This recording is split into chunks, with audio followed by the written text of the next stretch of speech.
जी वो बोलिए। कोई राजस्थान है इसके, वहाँ पर प्लांट लगा हुआ है, वहाँ की कोई चीज़ मैन्युफैक्चरिंग हो रही है। कोई एक राजस्थान है, जो बुक बन रही है राजस्थान में बन रही है, ठीक है, अब इसे यूपी में बेचना है, तो SGST और CGST लगेगी, तो स्टेट को वो SGST को यूपी को मिलेगी और CGST को सेंटर को मिलेगी, तो राजस्थान को भी नहीं मिलेगी इसमें GST। डेस्टिनेशन बेस्ड टैक्स है ना ये।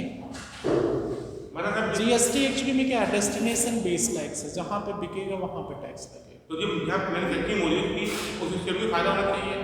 हाँ? जिस स्टेट में बनी वो चीज़, ये बुक है राजस्थान में बनी है, राजस्थान में भी कोई चीज़ बिकेगी ना उस मैन्युफैक्चरिंग का, और डिफरेंट काइंड ऑफ वहाँ पे जो इन्वेस्टमेंट होगा, एम्प्लॉयमेंट जनरेशन होगा, वो तो इस स्टेट में होगा ना। और भी टाइप के टैक्स हैं, वो तो सिर्फ प्रोडक्ट का टैक्स हुआ ना। फ़ायदा तो होगा ही अगर उस, क्योंकि जहाँ पे वो लगाएंगे वो मार्केट देख के लगाएंगे ना इंडस्ट्री। तो जो जहाँ पर चीज़ बनी है राजस्थान में बनी है इंडस्ट्री को, उस गवर्नमेंट को क्या फायदा होगा उनकी टैक्स में? अगर तुम्हारा प्रोडक्ट कहाँ बिक रहा है, उत्तर प्रदेश में उत्तर टैक्स प्रदेश लगेगी। डेस्टिनेशन बेस्ड टैक्स है, तो ओवरऑल कंट्री एक है ना।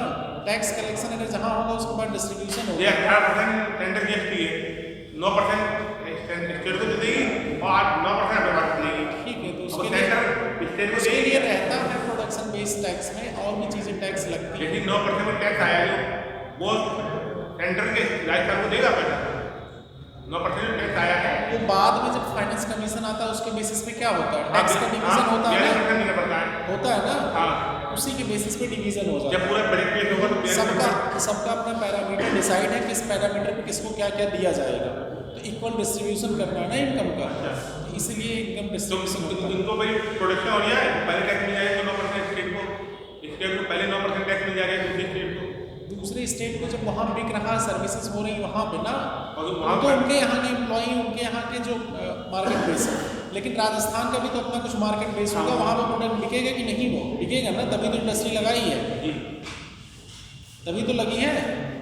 अब ओवरऑल कंट्री तो एक ही है ना, one nation one tax system इसीलिए लागू किया गया है, जिससे कंपनी, और ये डेस्टिनेशन बेस्ड टैक्स है।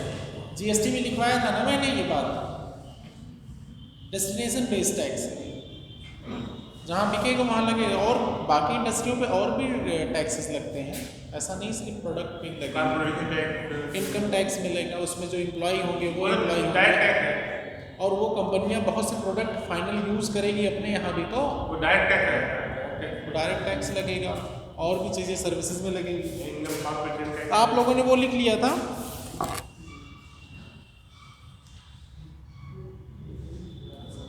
कितने पॉइंट लिखे थे उसमें? 11-12 ना, बाकी बोला था खुद से लिखने को 17 तक। लिख लिए थे कि नहीं?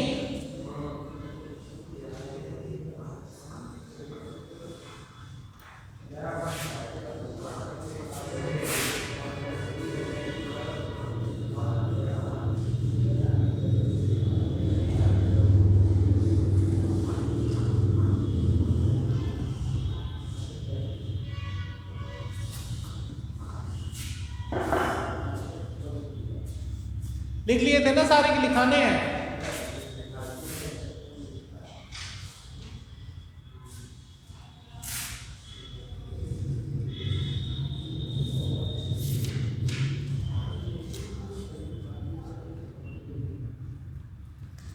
और क्वेश्चंस लिख के जो अब तो देख लिए कि नहीं उसमें?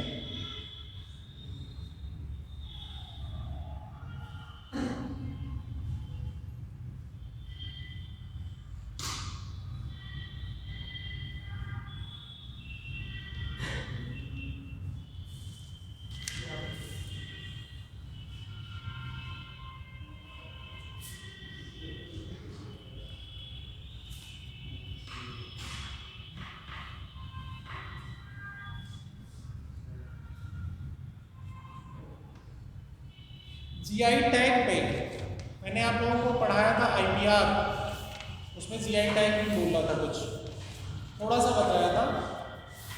अब GI टैग के बारे में क्वेश्चन लिख लो और इसको थोड़ा एनालिसिस करके करंट से पढ़ के लाना। लिखो,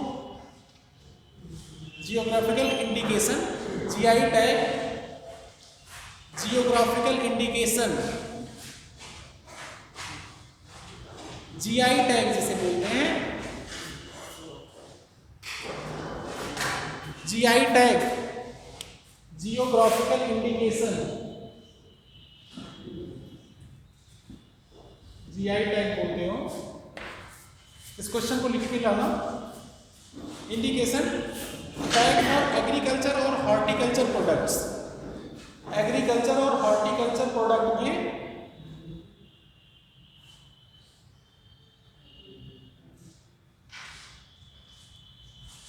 एग्रीकल्चर और हॉर्टिकल्चर, हॉर्टिकल्चर की हिंदी पता है क्या होता है? हॉर्टिकल्चर, हॉर्टिकल्चर का नाम सुना होगा। आज वो होता है मधुमक्खी पालन, मछली पालन, वैसे ही टाइप का कुछ, लेकिन कॉमर्शियल खेती को एक्चुअली में जो कॉमर्शलाइज खेती में होता है वो हॉर्टिकल्चर में आता है। लिख लो, एग्रीकल्चर और हॉर्टिकल्चर के प्रोडक्ट में वैल्यू ऐड करता, मतलब मूल्यवर्धन करता, मूल्यवर्धन करता है। इस पर कमेंट कीजिए। जीआई टैग हॉर्टिकल्चर और एग्रीकल्चर प्रोडक्ट के मूल्य में मूल्यवर्धन करता है, का मूल्यवर्धन करता है मतलब वैल्यू एडिशन करता है। इस पर कमेंट करना है। कमेंट का मतलब ये होता है टिप्पणी, करेक्ट। लेकिन टिप्पणी में लिखते क्या है? किसी चीज पे टिप्पणी जब कही जाती है उसमें लिखते क्या है, कौन बताएगा? क्या बुराइयां हैं, क्या अच्छाई है। जब किसी पॉइंट पे टिप्पणी करने को कहा जाए तो क्या लिखते हैं वैसे?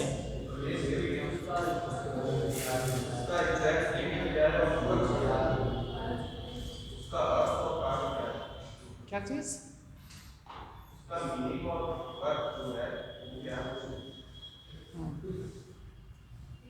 टिप्पणी में एक्चुअली वो उसके बारे में लिखेंगे थोड़ा। अगर कोई चीज़ कमेंट कर रहे हो किसी चीज़ पे, अगर जैसे क्रिटिकल कमेंट आता है तब तो आप उसके नेगेटिव पॉइंट भी और ज़्यादा लिखेंगे। सिर्फ कमेंट अगर आता है तो पहले तो उस प्रोडक्ट के बारे में थोड़ा बहुत बताइए, क्या है एक्चुअली में जो टर्म्स उसमें दिए हुए हैं। फिर उसके बारे में थोड़ा बताइए क्या इसका कैसे चीज़ें वैल्यू एडिशन हो रही है। अगर इस क्वेश्चन का लेंगे उसके बारे में बताएंगे कैसे वैल्यू एडिशन हो रहा है, कुछ डाटा, कुछ फैक्ट देंगे, एग्जांपल देंगे, ये चीज़ें देंगे। उसके बाद कुछ चीज़ें और एक आध दो पॉइंट ऐसे भी बताएंगे कि कहाँ पे दिक्कतें हो रही हैं, उसका कुछ सोल्यूशन अगर है तो वो बता देंगे। अदरवाइज ज़्यादातर फोकस किस पे रहेगा, क्या है कैसे है, कमेंट करना है उस पर। उसके बारे में थोड़ा डिटेल बताना है और थोड़े बहुत पॉइंट ऐसे भी रख देने हैं कि जिससे ये पता चले हाँ इसके अपोजिट डायरेक्शन भी आपको थोड़ा बहुत पता है कहाँ दिक्कत हो रही है, कहाँ प्रॉब्लम हो रही है वैल्यू एडिशन में, वो भी चीज़ बता देनी है। और ऐसे क्वेश्चंस का वो देखने के लिए मॉडल कोई भी ऑनलाइन कोचिंग के आप देखेंगे, मटेरियल अगर पढ़े हों, प्रीवियस ईयर क्वेश्चंस या मॉडल आंसर्स, आपको थोड़ा आइडिया लग जाएगा कमेंट में लिखते क्या हैं। वो टॉपिक पढ़ के एक बार देखेंगे आप तो थोड़ा ज़्यादा बेटर आइडिया लगेगा, मतलब समझ में आया। लेकिन एक्चुअली में एग्जाम्पल के साथ जब वो आंसर्स देख लेंगे क्या कमेंट में कैसे किस एस्पेक्ट को उस क्वेश्चन में कवर किया है, तो उससे क्या होगा आप लोगों को आइडिया लग जाएगा कि हाँ इसी एस्पेक्ट को इसमें कवर करना है। उसमें ये नहीं देखना क्या किस एस्पेक्ट को, क्वेश्चन के किस एसेंस को कवर किया जाता है। टॉपर्स वगैरह की कॉपी आप लोग देखते हैं कि नहीं, क्या लिखते हैं, कैसे लिखते हैं वो लोग? ये अभी मेंस की तैयारी में तो बिल्कुल जीरो फोकस है। देख लीजिएगा, ये यूपीएससी में ही पूछा गया क्वेश्चन है। और बाकी जो दोनों तीनों क्वेश्चन थे किसी ने अब देखे कि नहीं, अभी भी भूल गए?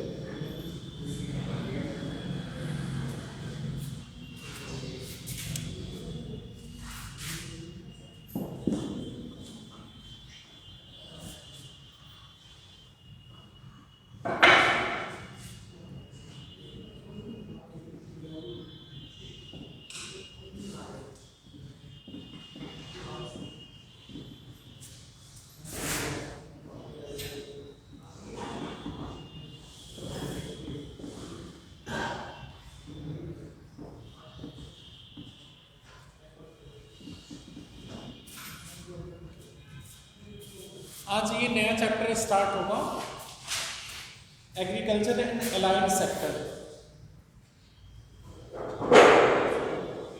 ठीक, एसडीजी वाला उम्मीद कर रहे हैं सब लोगों ने लिख लिया होगा।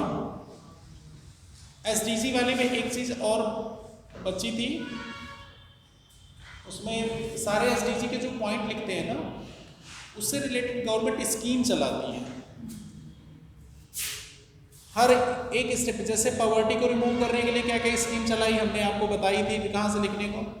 इसी तरह देखेंगे एनर्जी, क्लीन एनर्जी के लिए, जल के लिए कौन सी स्कीम चला रही है, क्लीन वाटर प्रोवाइड करने के लिए क्या चला रही है, कौन सी स्कीम, हर घर जल है, टैप वाटर वाला जो स्कीम है चल रही है ना। एजुकेशन के लिए भी स्कीम चल रही होंगी एक दो, वो स्कीमें भी साथ में आपको याद करनी पड़ेंगी, उससे आप एक बेटर आंसर रिप्रेजेंट कर पाएंगे। जब भी सलूशन देना होगा किसी चीज़ का प्रॉब्लम में, तो ये बातें आपको लिखना आसान रहेगा ना, ये चीज़ें पता होनी चाहिए। एसडीजी गोल में आप लोगों ने देखा होगा कि एक कोहेरेंस मेंटेन है, कैसे कैसे सिस्टम वाइज जा रहे हैं। पहले गरीबी है, फिर हंगर है, फिर उसके बाद हेल्थ है, फिर एजुकेशन है, फिर जेंडर डिस्क्रिमिनेशन है, फिर क्लीन वाटर है, फिर क्लीन एनर्जी है, फिर नवा क्या है, इंफ्रास्ट्रक्चर है, ऐसे कुछ करके हैं। 14वां क्लाइमेट से रिलेटेड है कुछ, या ब्लू रिवोल्यूशन 13th या 14th है, ऐसे 14th ना, 13th क्लाइमेट है, 14th वाला ब्लू रिवोल्यूशन से होगा, पानी के नीचे है ना, मैरीन वाला। तो ऐसे चीज़ें आप लोग याद कर लेंगे तो 2-4 टर्म याद रहेंगे, तो वो आप एसडीजी डिफाइन कर ले जाएंगे। और डायरेक्टली प्रीलिम्स में भी क्वेश्चंस एक्चुअली में आ जाते हैं कि इस एसडीजी पे क्या टारगेट डिसाइड है, कौन सा टारगेट है, तो वो क्वेश्चन हैंडल हो जाएंगे। आप लोगों ने पीसीएस है यूपीएससी के प्रीवियस ईयर क्वेश्चंस देखे होंगे अगर, तो उसमें ये पूछे गए हैं। और हर साल लगभग एसडीजी से क्वेश्चन आता है इसकी रैंकिंग वगैरह पे।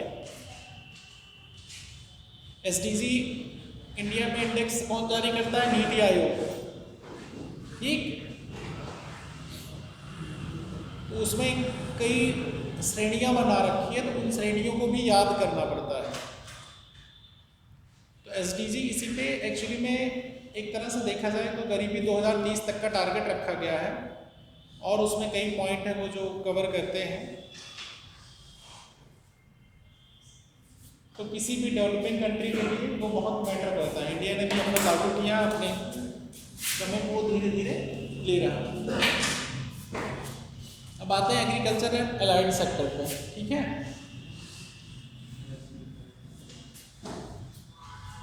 एग्रीकल्चर तो सब नाम सुने ही हैं, क्या है एग्रीकल्चर, खेती। ठीक, ये उसमें टॉपिक दिया हुआ ना 11th वाली एनसीईआरटी में है। चैप्टर कौन सा चैप्टर है?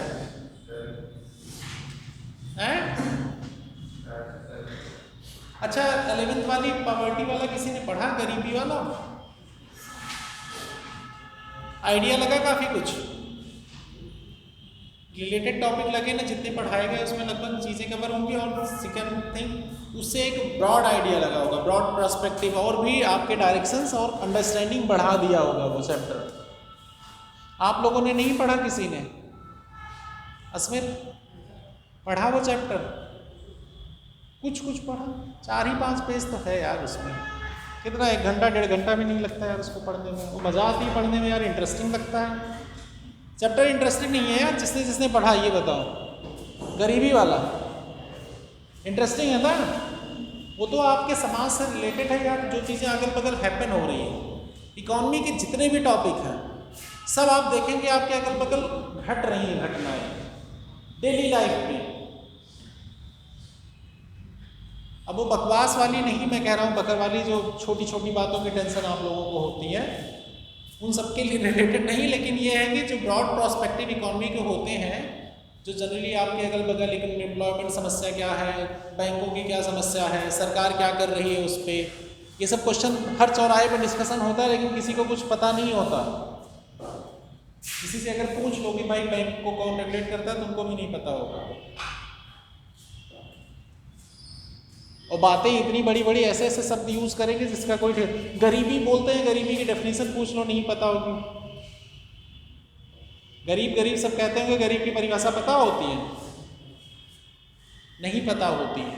बीपीएल कार्ड बन रहा है, हाँ एक आध दो लोग मिसयूज कर लिए कानून का, तो बस उन्हीं का डिस्कशन चल रहा है। ये नहीं पता कि बीपीएल कार्ड इतने ब्रॉड लेवल पे बनाए जा रहे हैं, उसमें जो कमियां हैं बार बार दूर भी तो की जा रही हैं। कई कमेटियां बनी ना।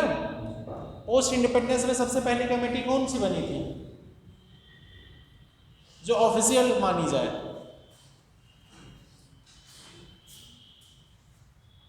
बताओ, हमने टाइम तो लिखाया था, टाइम डेट यार। सबसे पहली कमेटी कौन सी बनी थी पोस्ट इंडिपेंडेंस इरा में? मतलब आजादी के बाद।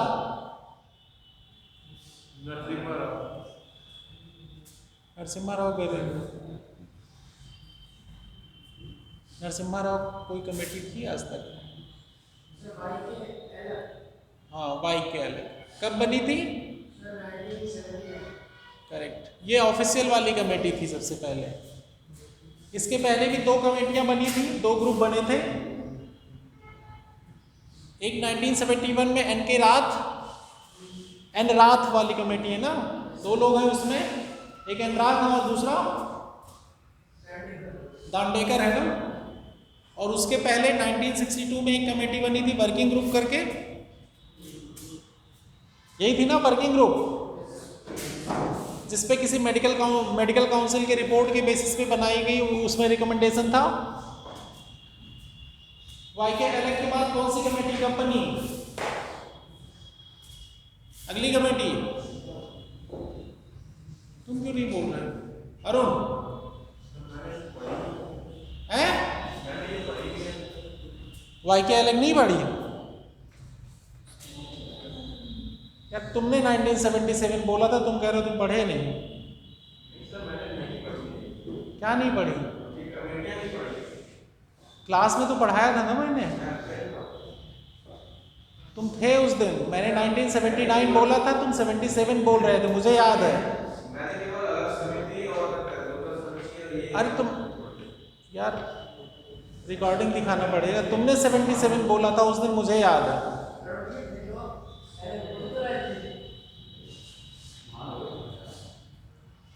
तुम 77 कह रहे थे, मैंने बोला नहीं 79 है, लिखो उसे। 77 में बनी है, 79 में रिपोर्ट सबमिट हुई है। अब ऐसे मत बोलो यार।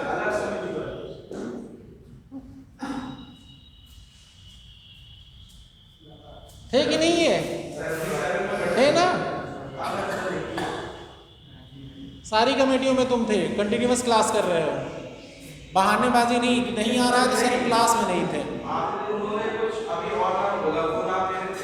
वो रात वाली वो तो अलग कमेटी, दांडेकर वाली जो बोली वो तो उसके पहले बोली है, उसमें भी थे। उसी दिन लिखाया गया है ये, तुम नहीं लिखे, तुम्हारी गलती है। उसी दिन लिखाया गया है ये।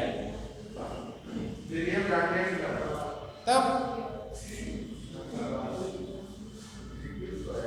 मतलब एकदम सफेद पलट जाओ बातों से। क्लास में मतलब मेंटली नहीं प्रेजेंट थे, कुल मिला के ये कहो उस दिन।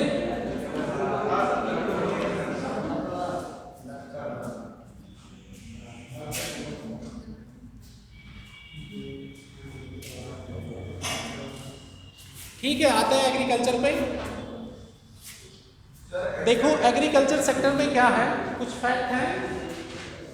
एग्रीकल्चर सेक्टर में लगभग 70% परिवार, हमारे देश के 70% परिवार, 70% हाउस होल्ड किस पे डिपेंडेंट है? एग्रीकल्चर पे।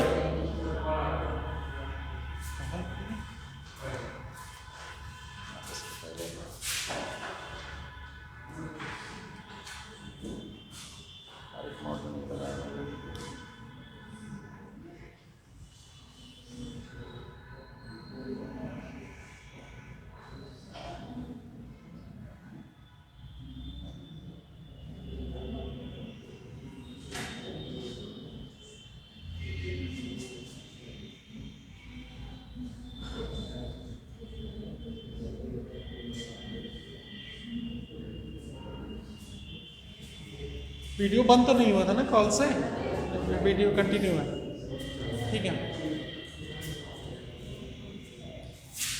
तो एग्रीकल्चर के लगभग 70 पर इंडिया के लगभग 70% परिवार किस पे डिपेंडेंट है?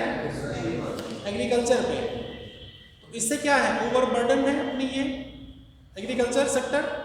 लगभग 43% लोगों को रोजगार प्रोवाइड किया है एग्रीकल्चर ने, अराउंड 43% लोगों को। अभी जो करंट के डाटा है मैं उसके अकॉर्डिंग बता रहा हूँ, ठीक है, 43%। और इसका इकोनॉमिक जीडीपी में जो योगदान है लगभग अराउंड 17%, 17% मतलब 17% के आसपास। ये डाटा हो सकता है 1%, 2% ऊपर नीचे भी हो सकते हैं, मुझे अभी एक अप्रॉक्सीमेशन पता है, अराउंड 17% है।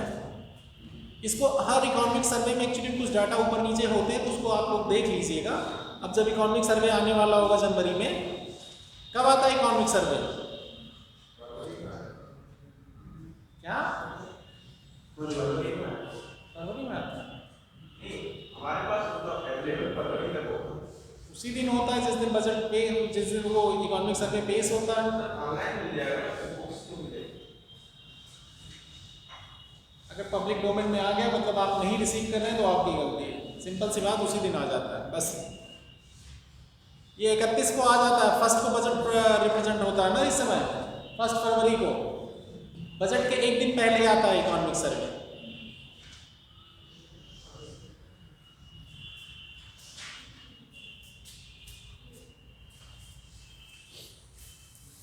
तो उसमें जो डाटा दिए रहेंगे एग्रीकल्चर के, तो वो चीज़ें आप देख लीजिएगा कितना % इकोनॉमी में योगदान है, उससे आपको आइडिया लग जाएगा, ठीक। 91 के बाद पहले ये क्या एग्रीकल्चर पे फोकस कौन से प्लान में किया गया था? एग्रीकल्चर पे पहले फोकस कौन से प्लान में? पहले प्लान में था ना हमारी समझ से, फर्स्ट प्लान में 1951 से जो पहला 5 ईयर प्लान था उसमें एग्रीकल्चर पे था ना फोकस। उसके बाद फिर ग्रीन रिवॉल्यूशन का भी टाइम आप लोगों को पता होगा, 1967 के आसपास। उस समय कौन सा प्लान चल रहा था? 1967 में कौन सा प्लान चल रहा था?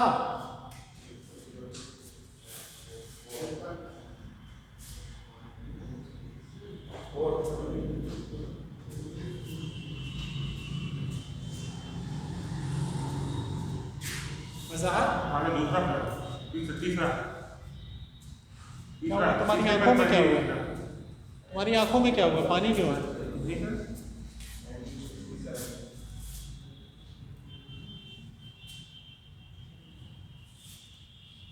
उस समय प्लान हॉलीडे था ना, वो 3 एनुअल प्लान आए थे बीच में।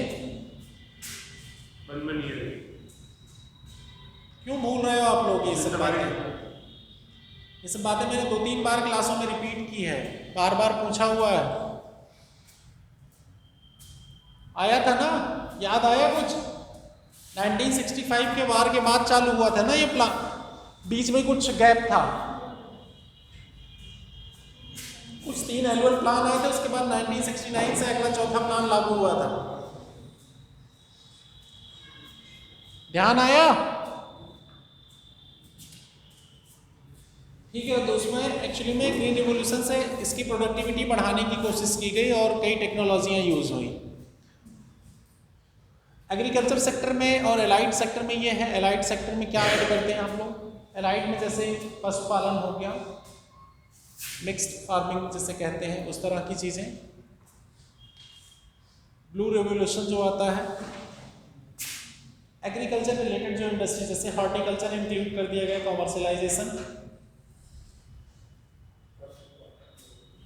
ये सब चीज़ें किसमें ऐड ऑन हो जाएंगी? आपके एलाइड सेक्टर। ठीक, एग्रीकल्चर तो core agriculture plus allied sector जो कही जाती है, जो उसके अलावा जैसे पशुपालन हो गया, मछली पालन हो गया, बी हो गया, एपीकल्चर कहते हैं। एपीकल्चर किसको कहते हैं? मधुमक्खी पालन। सही है। और दुग्ध उत्पादन जो हो गया, पशुपालन से दुग्ध उत्पादन है, ऊन का उत्पादन होता है, रेशम का हो गया, ये सब चीज़ें किस में आएंगी? एलाइड सेक्टर में आएंगी।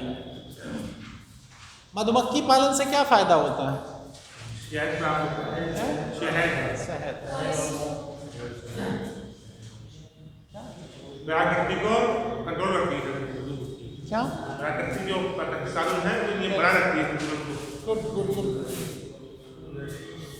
ठीक, तो अब आते हैं हम लोग एग्रीकल्चर की कुछ समस्याएं होंगी। ठीक, एग्रीकल्चर के कुछ प्रॉब्लम्स होंगे। एग्रीकल्चर सेक्टर में एक नॉर्मल आपको मैंने कुछ फैक्ट दे दिए, बाकी एग्रीकल्चर के बारे में आप लोगों को काफ़ी कुछ पता भी है, सीजन वाइज कैसे सीजन पे डिपेंडेंट। प्रॉब्लम ये है कि हम स्टोर तो कर लेते हैं, आते हैं बेटा एक एक स्टेप पे, अभी आएंगे पूछेंगे हम आपसे। ठीक, तो एग्रीकल्चर के मतलब ओवरऑल व्यू यही है कि हमारा कितना, देखिए कुछ फैक्ट हैं आपको पता होने चाहिए, वो फैक्ट मैंने आपको बताए। कुछ फैक्ट आप अपनी तरफ से भी देखिएगा, क्योंकि कुछ चीज़ें आपको ऐसे देखनी पड़ेंगी, किसका उत्पादन कहाँ पे ज़्यादा होता है, किस स्टेट में कौन से फसल ज़्यादा होती है, कौन सी कम होती है, ये सब चीज़ें आपको देखनी पड़ेंगी, लिस्ट आउट करनी पड़ेंगी, क्योंकि ये ईयर वाइज जब डाटा आता है ये चेंज होता रहता है। मतलब गेहूँ कहाँ पैदा होता है और गेहूँ कहाँ ज़्यादा बोया जाता है, धान कहाँ पैदा होता है, कहाँ बोया जाता है, केला कहाँ पैदा होता है, कहाँ सबसे ज़्यादा उसका मतलब खेती कहाँ होती है उसकी, कपास कहाँ का सबसे अच्छा है, कहाँ की प्रोडक्टिविटी अच्छी है उसके लिए, कपास के लिए, और कपास किस स्टेट में सबसे ज़्यादा पैदा होता है। तो ये सब चीज़ें आपको थोड़ा ध्यान रखना पड़ेगा, क्योंकि ये सब चीज़ें दोनों में यूपीपीसीएस और स्टेट्स मतलब यूपीएससी दोनों में काम आता है। जब आप एक्चुअली में कहीं पे कंपैरिजन लिखेंगे कहीं एग्रीकल्चर का, तो वो मैप बना के आप जब दर्शाएंगे, ये मैप बना इस एरिया में यहाँ पे ये खेती होती है, ये खेती होती है, इसमें ये प्रोडक्शन इतना ज़्यादा है, तो जैसा क्वेश्चन आएगा तो उसमें एक्सप्लेन करना आसान रहेगा ना। जब भी आप बनाते कोई भी मैप बना दिए, मान लिया आप इंडिया का मैप कोई भी बनाते हैं आप, तो यहाँ पे अगर आप दिखा देंगे इस एरिया में एक्चुअली में धान की खेती हो रही है ज़्यादा, इस एरिया में एक्चुअली में गेहूं की खेती हो रही, बोया भी गया। ठीक, कोई आया अगर एग्रीकल्चर पे क्वेश्चन जैसे आते हैं ना, इस एरिया में बता दें कपास की खेती हो रही है, महाराष्ट्र और ये रीजन गुजरात वाला मिला के, पंजाब में भी कपास की खेती होती है जिसकी प्रोडक्टिविटी सबसे अच्छी होती है। तो इस तरह एक्चुअली में थोड़ा सा दिखा देंगे मैप में, एग्जैक्ट रिप्रेजेंटेशन तो मैप में ये उम्मीद नहीं की जाती कोई इतना बहुत एक्यूरेट कर पाएगा, लेकिन ओवरऑल आपको पता होना चाहिए कौन सा स्टेट कहाँ पे है, किस स्टेट में किस रीजन में, तो वो थोड़ा सा आप डायरेक्शन दिखा देंगे तो उससे क्या होगा, आपका आंसर बहुत एनरिच हो जाएगा, कहीं भी कंपैरिजन करने में आसान रहेगा। तो आप लोगों को धान, गेहूँ, चावल, दालें, अरहर, बाजरा कहाँ पे किस स्टेट में ज़्यादा पैदा होता है, किस स्टेट में ज़्यादा सबसे ज़्यादा खेती की जाती है उसकी, और उसकी रैंकिंग क्या है, 2-3 स्टेटों की रैंकिंग ये देखनी पड़ेगी आप लोगों को। ठीक, जैसे गेहूं का प्रोडक्शन सबसे ज़्यादा कहाँ होता है इस समय? पंजाब पंजाब में, यूपी में नहीं होता। देखो खोजो कौन सी रैंकिंग किसकी फर्स्ट है। धान जैसे सबसे ज़्यादा बोया गया उत्तर प्रदेश में, क्या पंजाब में? उत्तर प्रदेश में धान सबसे ज़्यादा बोया गया, बस सबसे ज़्यादा पैदा कहाँ हुआ? वेस्ट बंगाल में। इस समय की जो रैंकिंग है, गेहूँ सबसे ज़्यादा बोया भी उत्तर प्रदेश में गया, उत्तर प्रदेश में पैदा भी हुआ। ऐसे ही दालें हैं, टोटल दालें कहाँ सबसे ज़्यादा पैदा हो रही हैं? मध्य प्रदेश में। और दालों में भी मक्का है, जैसे दालों में भी कई दालें हैं, चना है, मटर है, ये सब कहाँ कहाँ पैदा हो रहा है, ये सब की लिस्ट आपको देखनी पड़ेगी एक बार। और यही नहीं, ये वर्ल्ड लेवल पे भी एग्जाम्पल पूछता है कि धान पे कौन सी भारत की रैंकिंग है, पहले नंबर पे धान सबसे ज़्यादा कहाँ पैदा होता है, दुग्ध उत्पादन में इंडिया की कौन सी रैंकिंग है, बताओ। हाँ,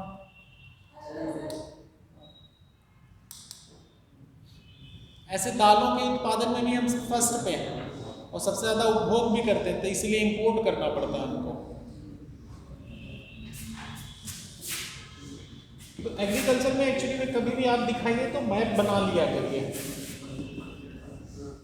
एग्रीकल्चर क्या, कोई भी इकोनॉमिक सेक्टर, अगर जैसे इंडस्ट्री वाले इकोनॉमिक सेक्टर जब अभी पढ़ेंगे आप लोग, या कोई भी इकोनॉमिक सेक्टर जब पढ़ेंगे, तो आप लोग जब मैप बना के वो चीज़ें दर्शा देंगे मैप पे ना, तो एक्चुअली में जब एग्जामिनर, जैसे आप लोग की कॉपी चेक करिए अभी, तो आप लोग खुद सोचिए, पैराग्राफ पैराग्राफ लिखा रहता है, क्या वो पढ़ने का मन करता है? और आपके पास इतनी कॉपियाँ हो चेक करने को, तो उसमें जो चीज़ें हाईलाइट आप किए रहेंगे, हाँ ये पॉइंट कवर कर दिया, ये पॉइंट कवर कर दिया, अच्छा ये चीज़ मैप पे दिखा दिया, मतलब बच्चे को पता है, उसके बारे में 2-2 3-3 लाइन लिख के आप आगे निकल गए, तो उससे पिक्टोरियल रिप्रेजेंटेशन आसानी से कैचअप होता है ना, ये चीज़ें दिक्कत नहीं होंगी। ठीक, और दूसरा डाटा है इसमें, लगभग हमारे यहाँ 85% जो फार्मर्स हैं वो स्मॉल और मार्जिनल है। स्मॉल फार्मर होते हैं 2 हेक्टेयर से कम, मार्जिनल होते हैं 1 हेक्टेयर से कम, लगभग 2 हेक्टेयर से कम जमीनें हैं सबके पास। स्मॉल एंड मार्जिनल, सीमांत, छोटे और सीमांत कृषक जो हैं हमारे यहाँ लगभग 85%, ये डाटा भी है, 85 या 86% होंगे, 1% ऊपर नीचे अगर होता है वो डाटा आप देखिएगा एक बार, टू लेस देन 2 हेक्टेयर्स, और सीमांत में लेस देन 1 हेक्टेयर, और ग्रेटर देन 2 हेक्टेयर और बिटवीन 4 हेक्टेयर मीडियम होते हैं।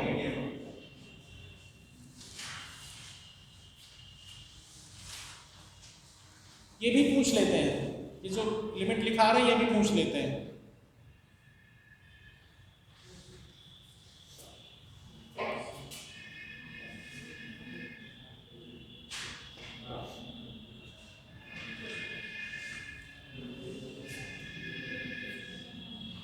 इंडिया की पॉपुलेशन वर्ल्ड की पॉपुलेशन का कितना है?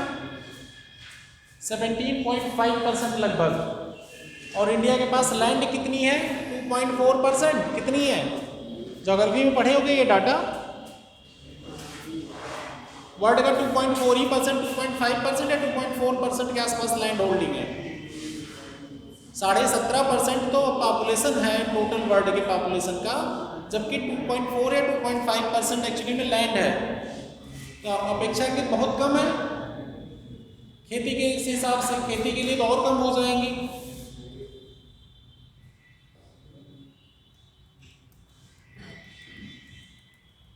ठीक, अब आते हैं हम लोग पहले एग्रीकल्चर के सामने क्या क्या चैलेंजेस हैं।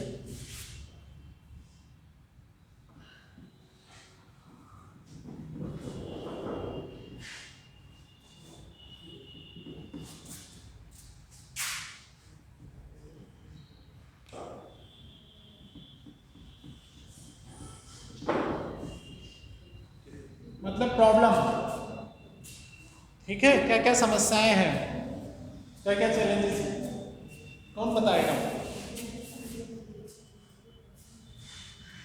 एग्रीकल्चर खेती सभी जानते हैं, खेती होती है हमारे देश में, ठीक है। थोड़ा रोबोस्ट पॉइंट बताने हैं आपके समझ में जो आए, सबको 2-2 3-3 पॉइंट बताने हैं। सबसे पहला चैलेंज सर ये रहता है कि उन लोगों के पास मतलब कृषि यही है, मौसम का प्रभाव बहुत ज़्यादा डिपेंड करता है, कभी बारिश ज़्यादा हो जा रही है, कभी कम हो जा रही है। इधर आओ,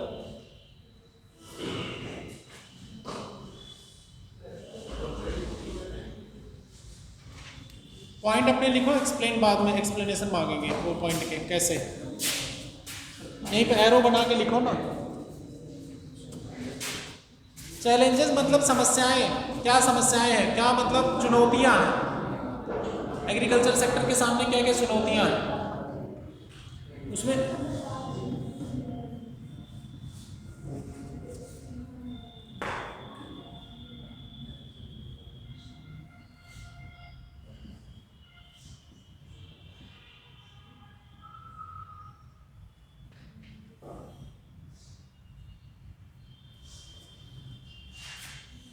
सब लोग अपने अपने पॉइंट भी सोचे रहे ना, किसी को भी मैं बुला सकता हूँ।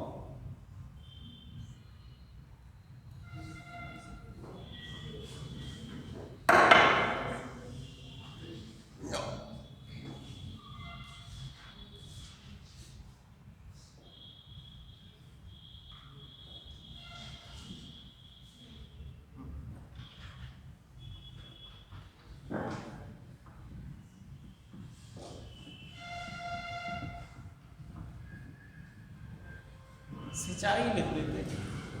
चलो ठीक है, पानी की समस्या। आपने दो अरे तो और बताओ जितने तुमको याद है। नहीं याद आ रहा है नहीं यार, तो सर मैं अब लिख तो लूँगा, बहुत सारे लिख तो लिखो ना। तो ज़्यादा सोचना पड़े तो रहने दो, जितने याद है। तो ठीक है, जाओ वजाहत।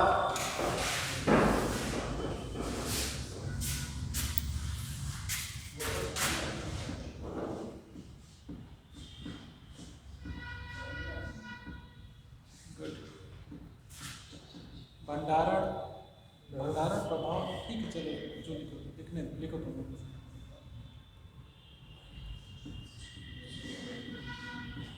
ठीक है।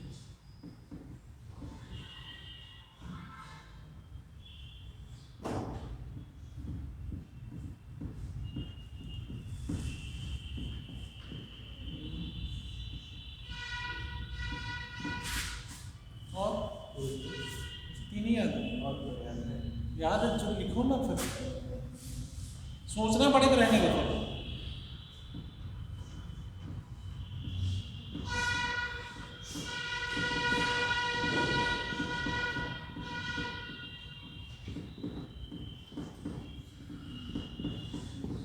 ठीक है, और बस इतना ही याद है।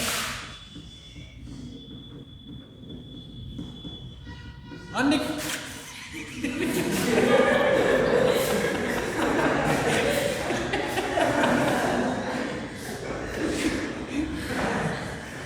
सब लोग ऐसे क्यों पता है? जब हम कारण लिखवा ही रहे हैं, अन्य कारण लिखने की क्या जरूरत है?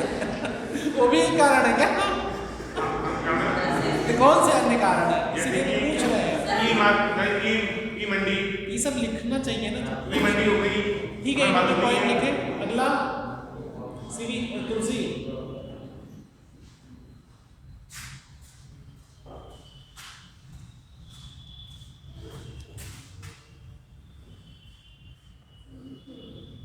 ठीक है, इंग्लिश में कोई बात नहीं।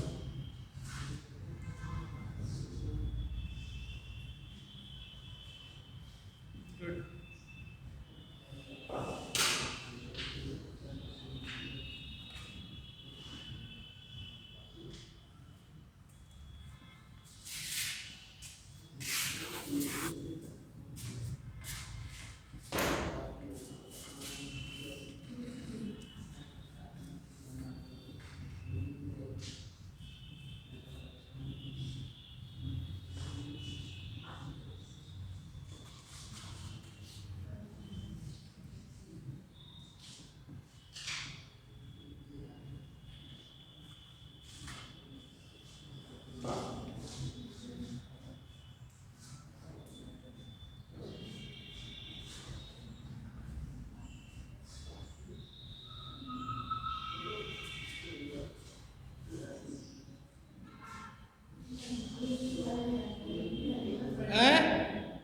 इन लोगों ने पढ़ा थोड़ी है, ये लोग तो सोच सोच के समझ के बता रहे हैं। मैं तो देखो, मेरा यहाँ लिखवाने का पर्पज यही है कि आप लोग थोड़ा दिमाग दौड़ाइए, थोड़ा उस डायरेक्शन में सोचने का प्रयास करिए। देखिए सारे पॉइंट आप लोगों के बीच से ही निकल के आ रहे हैं।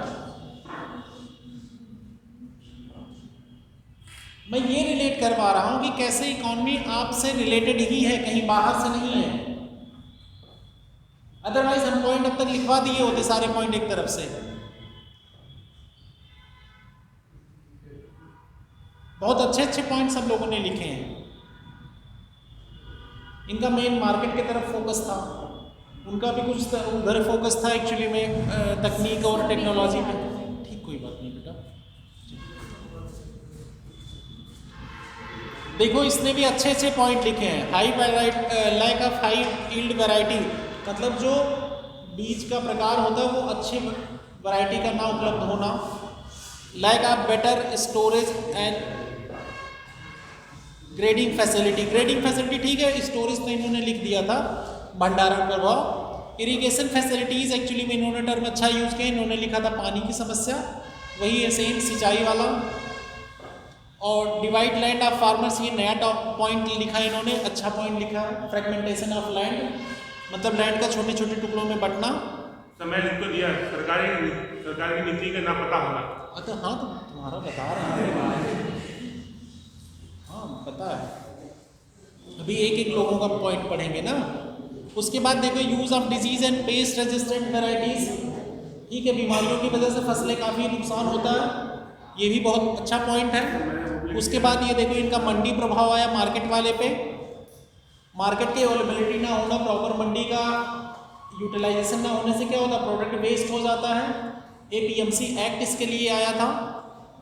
उसके बाद अभी फार्मर्स लॉ लागू किए गए थे, फिर कैंसिल कर दिए गए, तो वो कहीं ना कहीं एग्रीकल्चर सेक्टर को रिफॉर्म करने के तहत मार्केट अवेलेबिलिटी होनी चाहिए, इसलिए मंडी भंडारण प्रभाव जो है, भंडारण के लिए अगर स्टोरेज हाउसेस नहीं, जैसे आलू वगैरह क्या कई बार ख़राब हो जाते हैं ना, वेजिटेबल्स वगैरह, सबको स्टोरेज फैसिलिटी चाहिए ना, गेहूँ धान सबके लिए, तो वो सब वाली समस्या।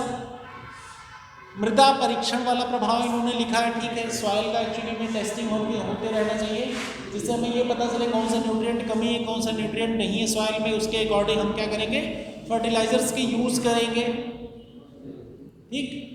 उसके ऊपर सरकारी नीतियाँ, हाँ सरकार का अगर फोकस नहीं होगा, जैसे फसल बीमा योजना, प्रधानमंत्री कृषि सिंचाई योजना और कुसुम योजना, ये सब चलाई जा रही है ना, किसान सम्मान निधि, ये सब किस लिए चलाई जा रही है, एग्रीकल्चर पर फोकस करके ना। तो इन सब नीतियों का अगर प्रभावी ढंग से लागू नहीं किया जाएगा तब भी समस्याएं होंगी ना, और गवर्नमेंट और भी सेक्टर पे मतलब एग्रीकल्चर सेक्टर की और भी नीतियां होनी हैं, मतलब कुछ इंटरेस्ट फ्री लोन देते हैं, जैसे किसान क्रेडिट कार्ड वाला सिस्टम, या एग्रीकल्चर लोन के लिए नाबार्ड को स्पेशली बनाया गया है, क्रेडिट अवेलेबिलिटी हो जाए किसानों को, ये सब चीज़ें। उसके बाद ये देखो इन्होंने लिखा मौसम का प्रभाव, मौसम डिपेंडेंट खेती होने से क्या हो रही है, समस्या होती है ना, कब मौसम ख़राब हो जाए, कब बीमारी पकड़ ले, सूखा पड़ जाए, ऐसा कुछ। हमारे यहाँ क्या सीजन डिपेंडेंट है, बाढ़ आ जाए। नई तकनीक टेक्नोलॉजी का प्रॉपर टेक्नोलॉजी नहीं यूटिलाइजेशन होने से क्या होगी, प्रोडक्टिविटी डाउन हो जाएगी। कई चीज़ें, कोई टेक्नोलॉजी यूज करके कम टाइम में ज़्यादा प्रोडक्टिविटी बढ़ा ले रहा है। बहुत सी किसान की टेक्नोलॉजी, मान लिया सैटेलाइट बेस हो गया, मौसम का पता हो गया, तो कहीं सूख रहा है, पता चला आजकल में बारिश होने वाली है, धान बाहर सुखा रहे हो तो अंदर कर लोगे आप, या बाढ़ या वो कुछ आने वाला, उसके अकॉर्डिंग अगर कुछ वेदर का प्रेडिक्शन रहेगा तो आप क्या उसके अकॉर्डिंग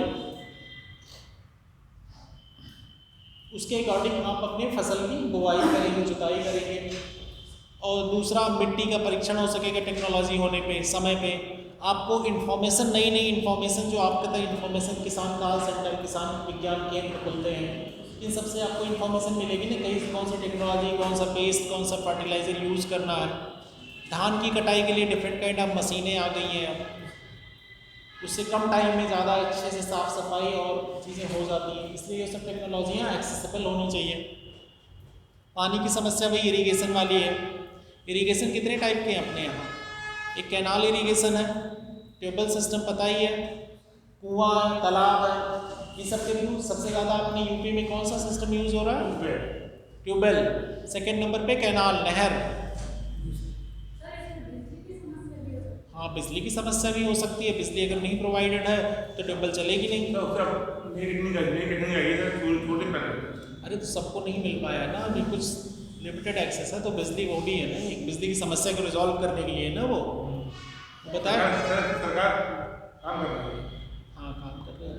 सर एक चैलेंज ये भी हो सकता है लैक ऑफ नॉलेज का, कि हाँ। लोगों को मल्टीपल प्रॉब्लम, यस, नॉलेज का कमी, ठीक, ये भी अच्छा पॉइंट है। अब ये सारे पॉइंट आप लोग लिख लीजिए, लगभग सारे पॉइंट इसमें कवर है, मेरे और लिखाने लायक कुछ पॉइंट बचा नहीं है। ये देखो इन्फॉर्मेशन आप लोगों के सोचने से ही निकल के आई, मैं ये नहीं कह रहा हूँ। देखिए इकॉनमी को जितना आप अगल बगल से रिलेट करेंगे अपने, उतनी ज़्यादा पॉइंट निकल के आएंगे। अस्मित कोई नया पॉइंट है तुम्हारे दिमाग में?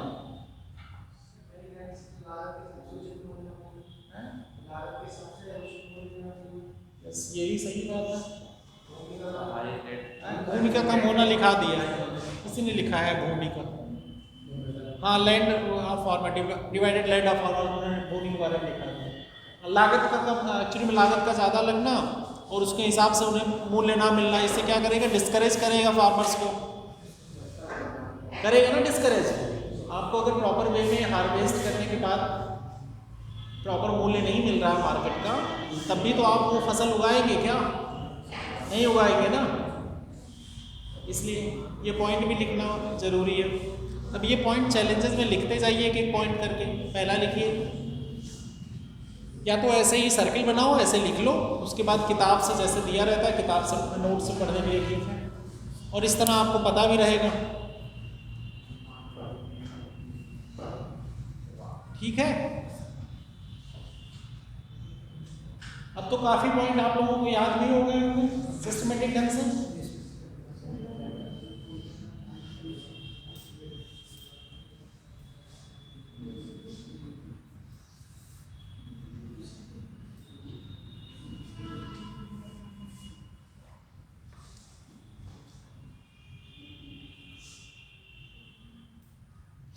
अब आते हैं एग्रीकल्चर के इनपुट साइड और आउटपुट साइड। क्या क्या डाटा होते हैं, कौन कौन सी चीज़ें इनपुट एग्रीकल्चर के इनपुट में इन्वॉल्व होती है।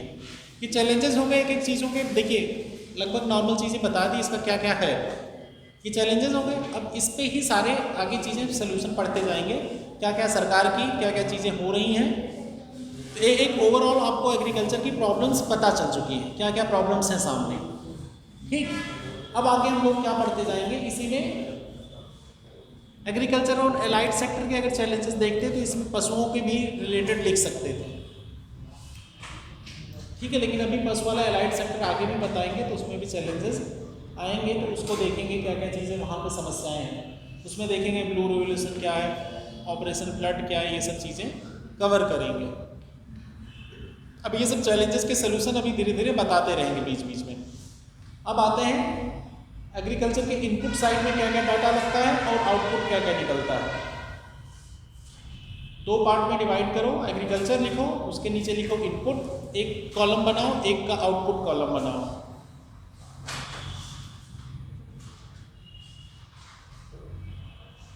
ये इनपुट आउटपुट इसलिए बना रहे हैं क्योंकि जो अशोक दलबई कमेटी है बोली थी कि डबल फार्मर इनकम का बहुत ज़्यादा सुनते थे ना, 2022 तक डबल कर देंगे इनकम ना, ये वाला गवर्नमेंट बार बार प्रचारित करती है, ये सुना था ना आप लोगों ने। इसमें क्या किया गया था, इनपुट कास्ट को कम करेंगे और आउटपुट को बढ़ाएंगे, मतलब आउटपुट को मार्केट के रेट पे ज़्यादा पैसे दिलाएंगे। ये मेन फोकस था, सबसे मेन फोकस क्या था, इनपुट कास्ट कम करना। अब इनपुट में क्या क्या चीज़ें होती हैं एग्रीकल्चर के, कौन बताएगा मुझे? कनक कम। हाँ तो आ जाओ ना यहाँ पे लिखो पॉइंट इनपुट के।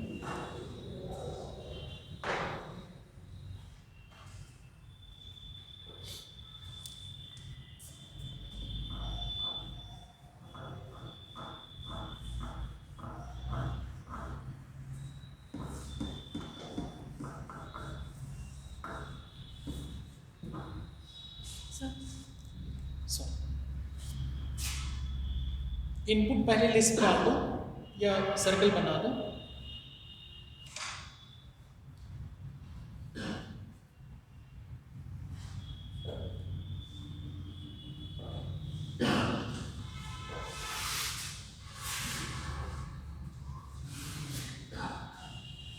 एग्रीकल्चर लेबर जो है वो भी इसमें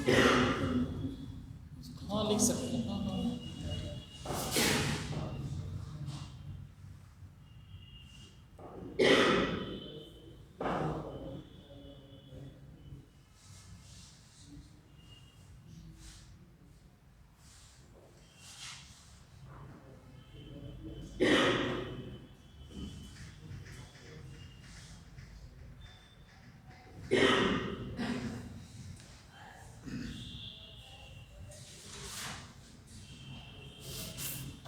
लगा दो इसमें, और इस पर फर्स्ट सेकंड थर्ड तीनों देंगे, लेकिन जो आए होंगे कल परसों वही लोग लगाना है ऑनेस्टली, क्योंकि मेरे पास लिस्ट है, ये बता दे रहे हैं।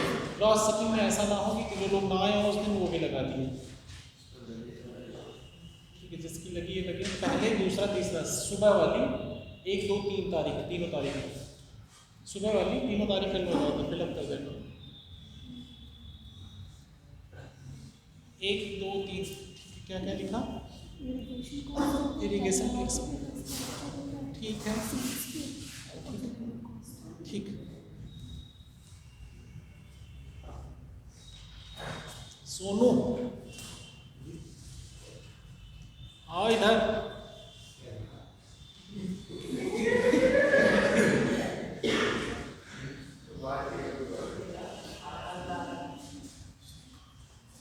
इनपुट बताना है आपको, क्या क्या चीजें इनपुट एग्रीकल्चर में लगती हैं।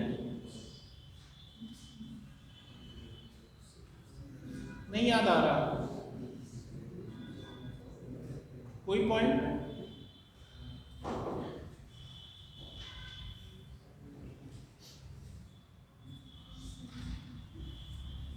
फैजान, क्या नाम है आपका? फैजान,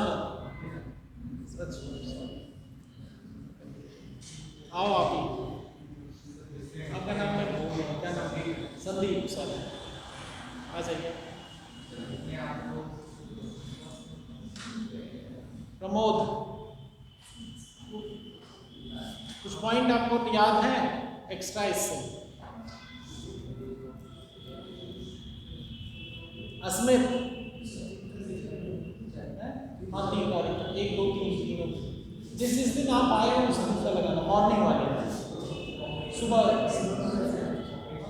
अरे दोनों बैठ में उनके टाइम पर लगाना, आप इकॉनमी वाला लगाओगे ना सर।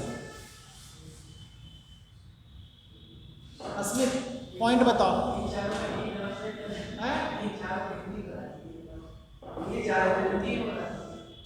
इन 3-4 में एक तो टेक्नोलॉजी लिख लो इनपुट में, टेक्नोलॉजी पे व्यय मतलब तकनीकी पे व्यय, और इरिगेशन सिंचाई वाले पे सिंचाई का व्यय मतलब सिंचाई की कितना मूल्य लगता है वो, यूज ऑफ सीड्स मतलब बीज पे खर्चा,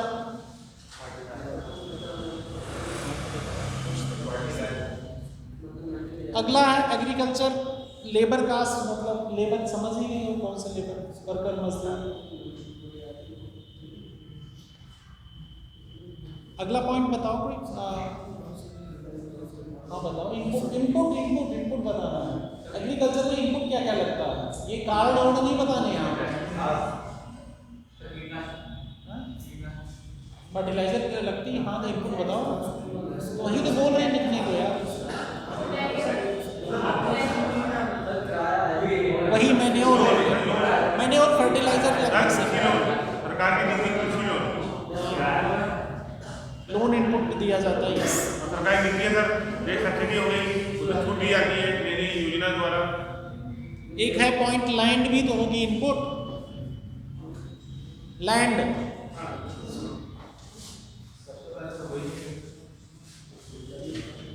और बताओ,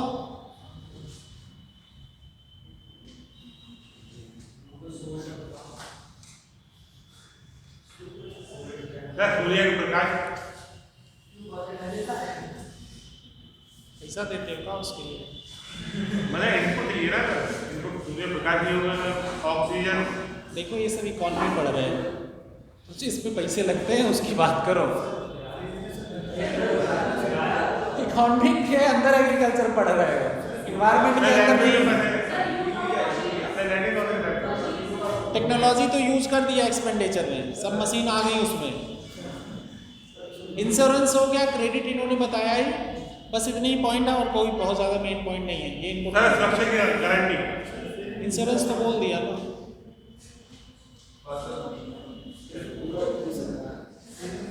subsidy,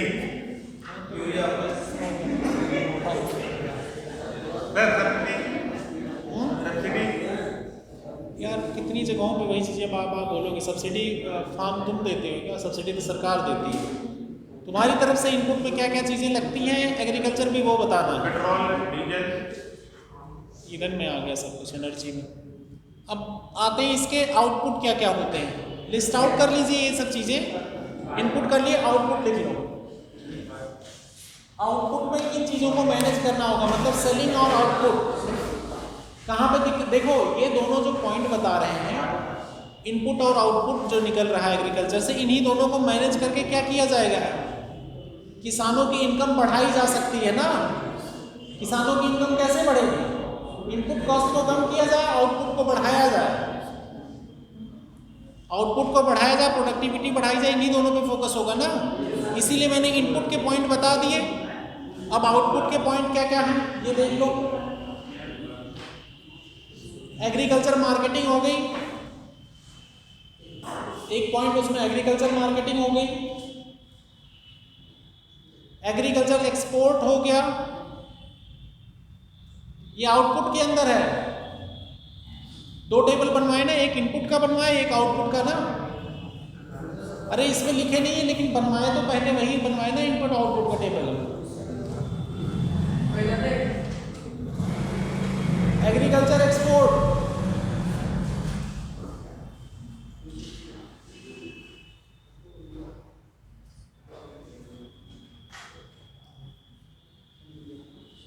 minimum support price MSP, MSP minimum support price, minimum support price. E NAM सुने हो ना नाम, नेशनल एग्रीकल्चर मार्केट वाला ई नैम। ई मतलब electronic, e capital e for electronic dash NAM NAM national agriculture market.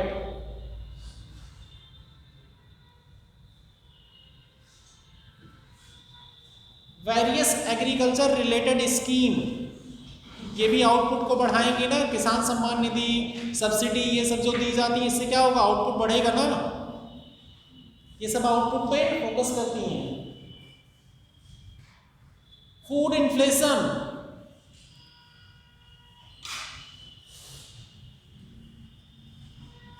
खाना महंगा होगा तो किसानों को फायदा होगा। आलू महंगा होगा तो बेचने में अच्छा लगेगा।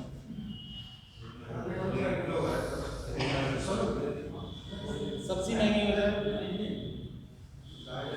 Food processing industry, food processing industry,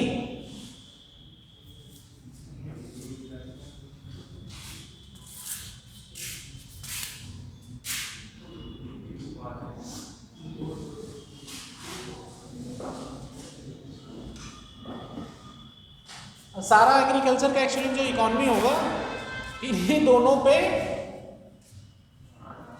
क्या करेगा, इन्हीं दोनों के बीच में बैलेंस मेंटेन करने का काम करेगा।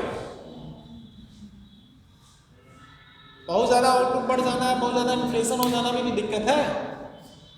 मेनली मैनेजमेंट क्या करना है, इन्हीं दोनों को तो संभालना है। समझ में आ रहा है?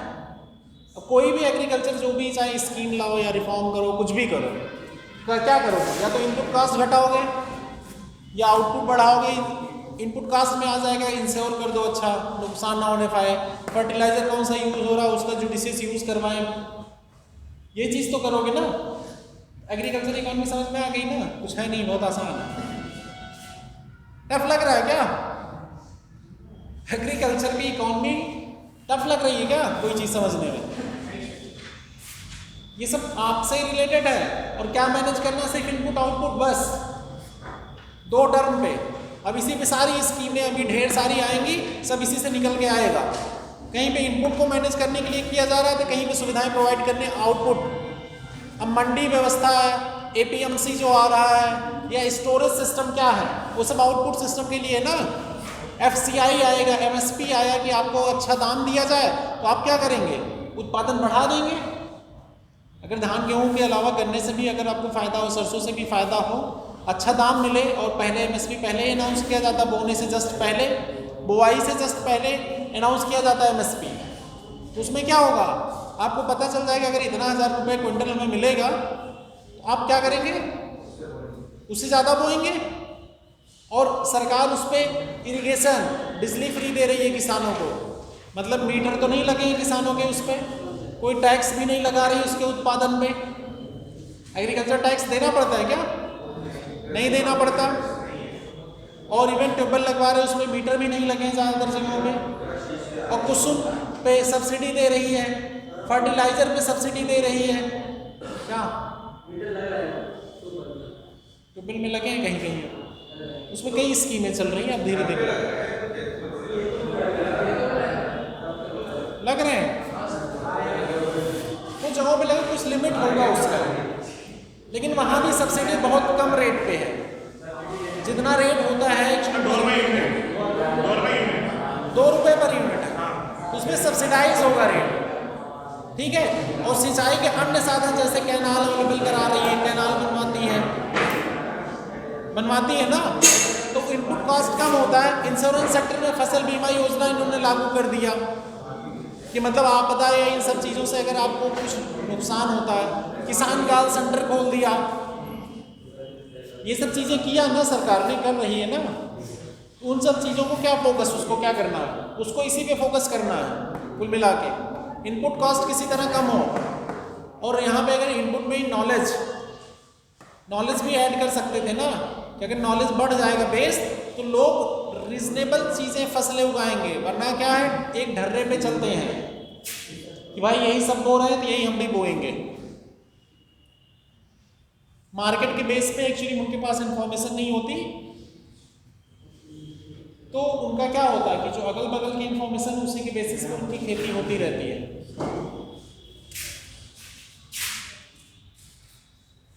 अब आते हैं लैंड पे। लैंड पे क्या क्या रिफॉर्म किए गए हैं।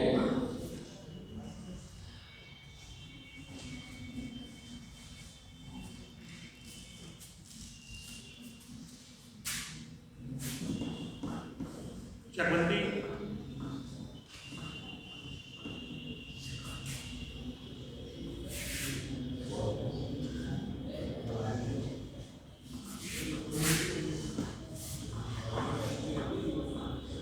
बंजर भूमि को उपजाऊ बनाना,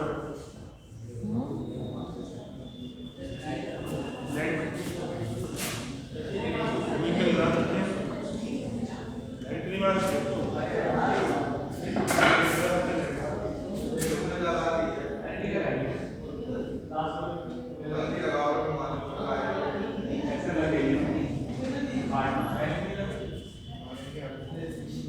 लैंड रिफॉर्म। अब लैंड रिफॉर्म में क्या फोकस किया जाएगा, कई चीज़ें फोकस की जाएंगी। जब पोस्ट इंडिपेंडेंस जस्ट देश आज़ाद हुआ था तो क्या था, जमींदारों के पास बहुत सारी ज़मीनें थी, ज़मीनों की होल्डिंग सब में डिस्ट्रीब्यूटेड नहीं थी। तो उस समय लैंड सीलिंग एक्ट आया था, क्योंकि एक पर्टिकुलर इतना ही लैंड कोई एक पर्सन के नाम पे हो सकता है, उसमें ये फोकस किया गया था। लैंड सीलिंग एक्ट के बाद फिर क्या आया, आगे ये देखा जाए कि उसका उपजाऊनेस कितनी है, उसके रिलेटेड स्कीम आएंगी।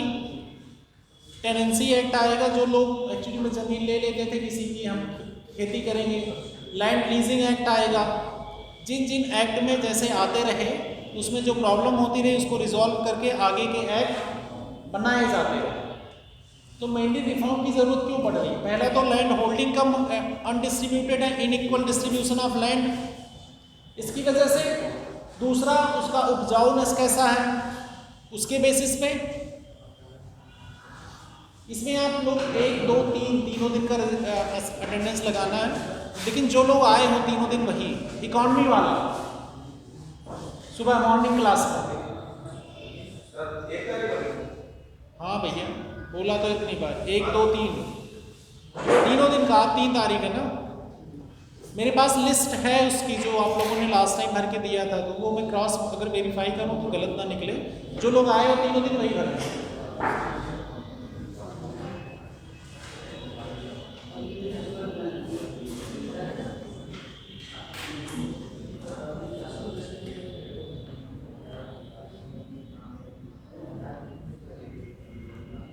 लिखो।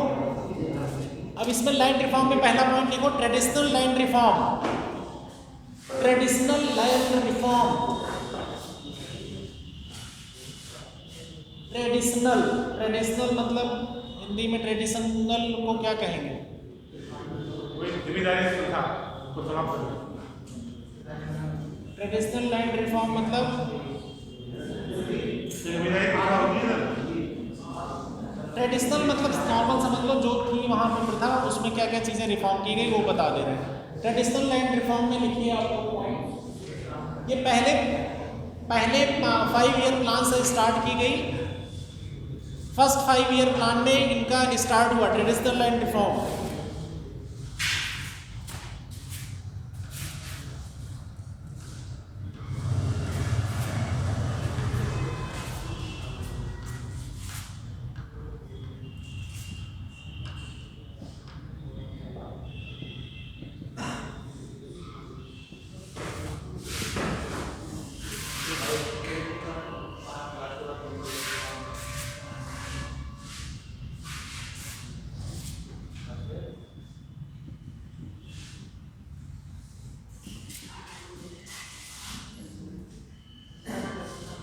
फर्स्ट 5 ईयर प्लान में किया गया इसका, और इसमें कौन कौन से पॉइंट हैं।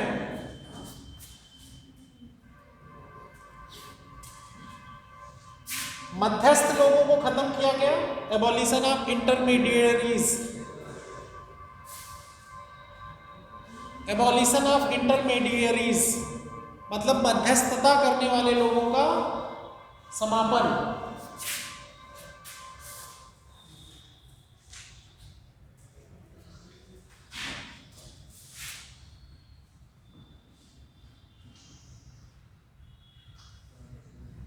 अगला है टेनेंसी रिफॉर्म। टेनेंसी मतलब होता है जो किराए पे जमीन लीज पे लेके खेती करते थे।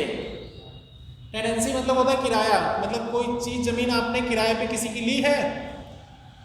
टेनेंसी रिफॉर्म उस किराए पे ली हुई जमीन को रिफॉर्म जो किया गया, मतलब सुधार किया गया। लैंड रिफॉर्म मतलब भूमि सुधार, हिंदी समझे इसकी। लैंड रिफॉर्म कुछ अलग टर्म नहीं, भूमि सुधार, ठीक है। टेनेंसी रिफॉर्म, टेनेंसी रिफॉर्म मतलब किराए पे। कई बार क्या होता, अधिया नाम सुने ना खेती का, कि अधिया बटिया पे बटाई पे लेके खेती करते हैं ना, इस सिस्टम को रिफॉर्म किया गया। आपके जनरल टर्म में ये सब यूज होता है, जबकि अधिया कोई टर्म एक्चुअली में कहीं पे यूज नहीं होता। कि हमने उनके जिनके पास जमीनें नहीं होती थी, वो बेचारे मजदूर क्या करते थे, बड़े बड़े लोगों का टेनेंसी रिफॉर्म। ये आप मॉडर्न हिस्ट्री में भी पढ़ रहे होंगे। अगर 17th और 18th सेंचुरी के एग्रीकल्चर पढ़ रहे हो, जमींदार क्या करते थे, जब आप महलवारी सिस्टम पढ़े होंगे, रैयतवारी सिस्टम पढ़े होंगे, परमानेंट सेटलमेंट पढ़ा होगा, तो उस समय क्या था, जमींदार दूर रहते थे और कोई कृषक कुछ और होते थे, वहां पे लेके एक्चुअली में जमीन ले लेते थे, खेती करते थे। यस, तो वो था ना, वही टेनेंसी। मतलब उसमें क्या था, टेनेंट जो होते थे, टेनेंट का नाम आया रहा होगा हिस्ट्री में, पढ़े थे कि नहीं। अभी हिस्ट्री पढ़ाई गई होगी, मॉडर्न हिस्ट्री पढ़ाई जा रही, यही चल रहा है। तो और क्या चाहिए फिर, तो और बढ़िया है। ये तो हमारे लिए बढ़िया है। जैसे लास्ट टाइम बजट पढ़ा रहे थे, पॉलिटिक बजट पढ़ा रहे थे, इस समय इसमें भी पढ़ा रहे हैं एग्रीकल्चर में, ठीक है। तो टेनेंसी में क्या था, अब जो भी प्रॉब्लम आपकी प्री इंडिपेंडेंस एरा में एग्रीकल्चर की रही है जमीन के रिलेटेड, उसको पोस्ट इंडिपेंडेंस एरा में रिजॉल्व किया जाएगा ना। कई प्रॉब्लम थी ना, लैंड होल्डिंग थी नहीं ना किसी के पास, तो उसमें टेनेंसी रिफॉर्म एक हो गया। अगला पॉइंट उसमें है land ceiling reform. Land ceiling,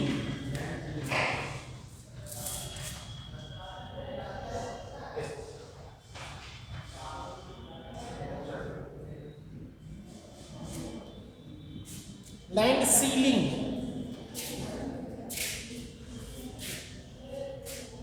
land ceiling reform ये होता है सील कर देना। बड़ा सुनते हो तो है यार, ये चीज सील कर दी, मतलब एक लिमिट निर्धारित कर दी गई, भूमि की सीमांकन, मतलब एक सीमित कर दिया गया। मतलब आप इतना ही लैंड होल्ड कर सकता, कोई एक पर्सन इतना ही लैंड होल्ड कर सकता है। पहले क्या था, आजादी के पहले किसी के पास 100 150 बीघे 200 बीघे खेती थी ना, उसमें क्या था कि सिर्फ अपर वर्ग ज्यादातर उसमें लैंड होल्डिंग, जो जमींदार थे उन्हीं के पास जमीनें थी, नॉर्मल पीपल के पास जमीनें नहीं, तो क्या वो लोग खेती कर सकते थे, नहीं कर सकते थे। तो लैंड सीलिंग एक्ट, भाई इतने ज्यादा जमीन आप होल्ड नहीं कर सकते, जमीनें सबको इक्वल डिस्ट्रीब्यूशन। सरकार का क्या काम है, वो देखे कि रिसोर्सेज का इक्वल डिस्ट्रीब्यूशन ना। सोशल जस्टिस जो बार बार हमने टॉपिक बोला है, ये सेकंड पेपर में भी पढ़े होंगे, सोशल जस्टिस नहीं पढ़ा, ठीक है, यहाँ पे बताया है मैंने, बताया है ना इक्वल डिस्ट्रीब्यूशन वाला पॉवर्टी में, कि अगर रिसोर्सेज का इक्वल डिस्ट्रीब्यूशन नहीं होगा तो समस्या होगी ना, गरीबी दूर होगी नहीं दूर होगी। तो लैंड क्या है, एक रिसोर्स है नेचुरल, इसका इक्वल डिस्ट्रीब्यूशन होना चाहिए, उसके लिए लैंड सीलिंग रिफॉर्म लाया गया।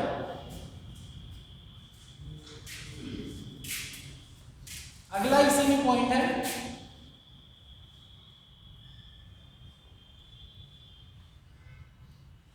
Cooperative farming. कोऑपरेटिव फार्मिंग मतलब सहकारी खेती।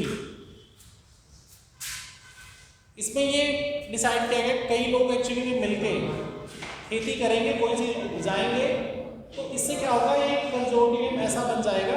कई लोग जब मिलके करते हैं खेती तो उसका मार्केट एक्सेस मिल जाता है, टेक्नोलॉजी अच्छी मिलती है, लोन आसानी से मिलता है, तो वो एक सोसाइटी बना के काम करेंगे। ये एक्चुअली में गुजरात वगैरह में बहुत प्रचलन में है एग्रीकल्चर सेक्टर में। फार्म प्रोड्यूस ऑर्गेनाइजेशन इसी तरह बनाए जाते हैं। तो उसमें क्या होता है, खेती का लैंड एक्चुअली में एक छोटी छोटी लैंड सबके पास रही, सब मिलके एक बड़ी लैंड मिल गई, ठीक, काम करने वाले ज़्यादा मिल गए और लोगों के पास एक सिस्टम हो गया। अब जब ज़्यादा लोग होंगे तो इनको क्रेडिट भी आसानी से मिल जाएगा ना, और टेक्नोलॉजी का एक्सेस भी हो जाएगा। कोऑपरेटिव फार्मिंग, सहकारी खेती इसीलिए बढ़ावा दी गई। अगला है लैंड कंसोलिडेशन। कंसोलिडेशन की हिंदी वही होगी जो बैंक कंसोलिडेशन में थी। बैंक कंसोलिडेशन पढ़ाए थे ना, लैंड कंसोलिडेशन वैसे ही है। क्या था कंसोलिडेशन की हिंदी? वो कुछ अजीब सी थी ना, इसीलिए नहीं ध्यान आ रही किसी को। क्या था, सा से था ना कुछ, संचित, संचित है, संचित नहीं था यार, कुछ और था, संचित नहीं है। कंसोलिडेशन की हिंदी कुछ और थी, संचित नहीं था। वो संचित निधि तुम लोगों को याद आ रही है, कंसोलिडेटेड वो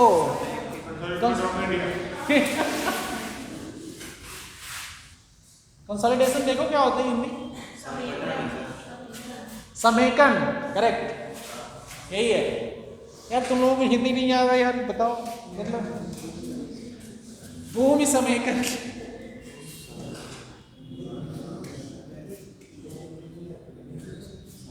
संचित निधि जो तुम लोग पढ़े हो आर्टिकल 267 कंसोलिडेटेड फंड, देखो हर जगह अलग अलग मीनिंग होती है, इसीलिए थोड़ा ध्यान रखा करो।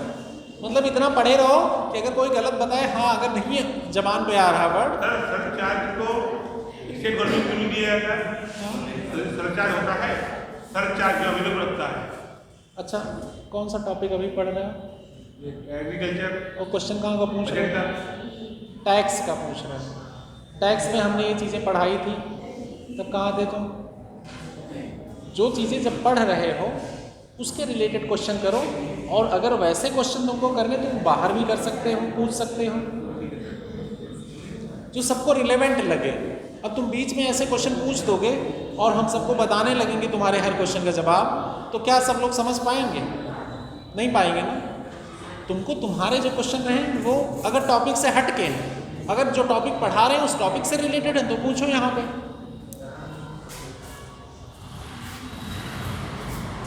ठीक, लैंड कंसोलिडेशन रिफॉर्म, सुधार।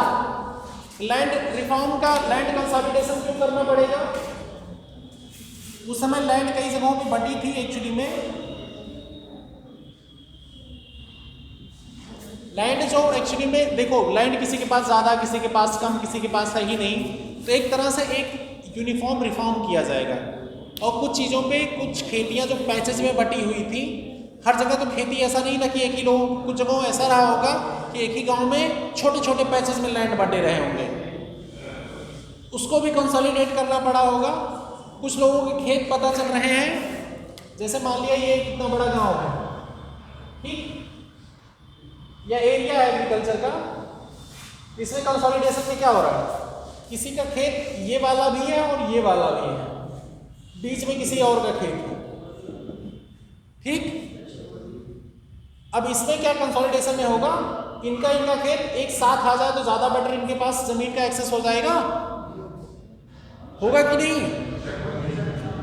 और इसी तरह अब इनका खेत, इन वाले का खेत अगर देखो यहाँ वहाँ हो तो इन दोनों के छोटे छोटे पैचेस हो गए ना, इसको एक्चुअली एक साथ कर दिया जाएगा तो क्या हो जाएगा, इनके पास टेक्नोलॉजी और यूज़ करने की, सिंचाई करने की सुविधा। अब अगर ये यहाँ पे भी ट्यूबवेल लगवाएं, यहाँ पे भी ट्यूबवेल लगवाएं, यहाँ से ट्रांसपोर्ट सिस्टम करें, यहाँ से करें तो महंगा पड़ेगा ना इनको। अब एक जगह इनकी जमीन हो जाएगी तो इनकी सुविधाएं एक ही जगह पे चाहिए होंगी ना, और डिस्प्यूट कम हो जाएंगे लैंड के रिलेटेड। तो इसलिए क्या हो गया, यही हो गया लैंड कंसोलिडेशन। क्लियर हुआ? कभी पूछना अपने मम्मी पापा या पापा दादी से, तो सबके लैंड पहले क्या थे, बहुत फ्रेगमेंटेड थे। कि पता चल रहा है एक जमीन यहाँ में तो दूसरी जमीन दूसरे गांव के पास में है, ऐसे हुआ करता था ना। उनको क्या किया गया, पैचेस को जोड़े गए कि भाई आप जमीनें सबकी एक साथ कर दी जाए, सबकी जमीन है जिसकी जो जमीन पे है।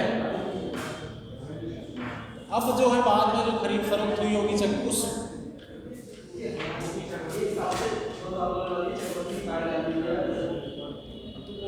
देखो वो कानून का क्या चक्कर है उसको नहीं पता।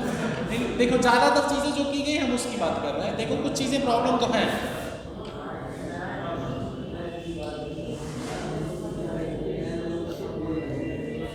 अब पहला पॉइंट था एबॉलिशन ऑफ इंटरमीडियरीज। इंटरमीडियरीज कहाँ होते हैं, पहला तो होता है टेनेंट, ये आ गए इंटरमीडियरीज, पहला पॉइंट जो लिखाया था मैंने। फिर आ गई गवर्नमेंट।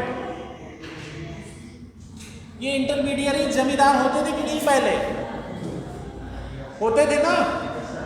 टैक्सेस का एक्चुअली में कोई भी चीज होता था, अब तो टैक्स हट ही गया तो गवर्नमेंट से कोई मतलब नहीं, तो ये चीजें इनको हटा दी गई। जैसे देखे होंगे परमानेंट सेटलमेंट में था ना जमींदार कि वो टैक्स को कलेक्ट करेगा, 1% लेगा, 1/11 अगर होगा 10/11 जाएगा ब्रिटिश के पास, 1/11 रखेगा कौन, जमींदार रखेगा, टेनेंट के पास टैक्सेस का कलेक्शन में बता रहे। इसमें इस इंटरमीडियरीज को हटा दिया गया रिफॉर्म में। गवर्नमेंट अब कोई टैक्स लेती नहीं, इसलिए इसका भी ऐसा कुछ नहीं है। ये क्या करती है, ये सुविधाएं ही प्रोवाइड कर रही है एग्रीकल्चर सेक्टर को आगे बढ़ाने के लिए। तो इसमें क्या एबोलिशन ऑफ इंटरमीडियरीज हो गया, टेनेंट हो गए जो खेती कर रहे थे जमीन लेके।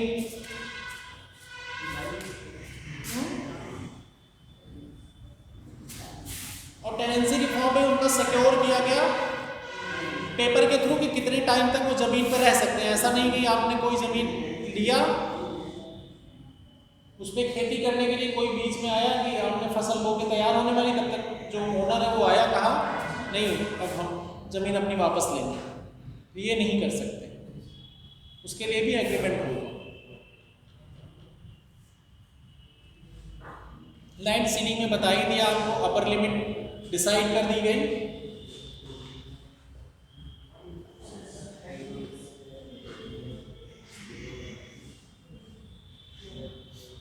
अब आते हैं, ये तो हो गया ट्रेडिशनल। अब आइए मॉडर्न लैंड रिफॉर्म पे। ये हो गए जितने अभी तक थे ये ट्रेडिशनल लैंड रिफॉर्म थे। बताओ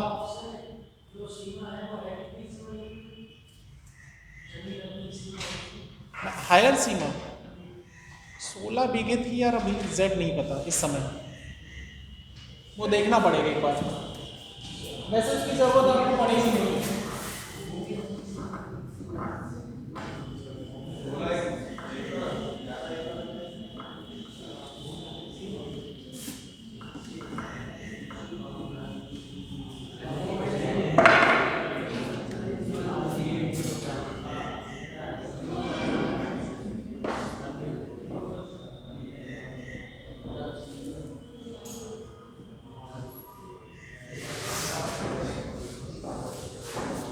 अब आइए मॉडर्न लैंड रिफॉर्म, आधुनिक भूमि सुधार। जो ट्रेडिशनल था, ट्रेडिशनल की हिंदी है प्राचीन, परंपरागत भूमि सुधार था वो। तो उसमें बेसिकली देखा गया जो पोस्ट इंडिपेंडेंस की कमियां, प्री इंडिपेंडेंस में जो प्रॉब्लम्स थी ज्यादातर उसको दूर करने के इमीडिएट मतलब जमीन को प्रॉपर वे में ऑर्गेनाइज करने का काम किया गया। अब मॉडर्न में क्या देखा जाएगा वो देखिए आप लोग, मतलब आधुनिक। ये कब से स्टार्ट हुआ है, 1991 से। इसी समय इकोनॉमिक रिफॉर्म भी हुआ था ना, याद है कि नहीं? इकोनॉमिक रिफॉर्म हुआ था ना इसी समय 1991। वजाहत तुम लिख क्यों नहीं रहे? लिखो हुआ है। कहाँ लिखा हुआ दिखाओ, घर पे जाओ लेके आओ, हमें दिखाओ जरा। लापरवाही मत करो बेटा, ये सब काम नहीं आएगी, बाद में याद कुछ नहीं रहेगा। आप लापरवाही करोगे सिर्फ अपने साथ करोगे, किसी का नुकसान नहीं करोगे, ना हमारा ना यहाँ किसी और बच्चे का। हंसी मजाक चीज़ें अलग है, सीरियसनेस वाली चीज़ें अलग है आपकी।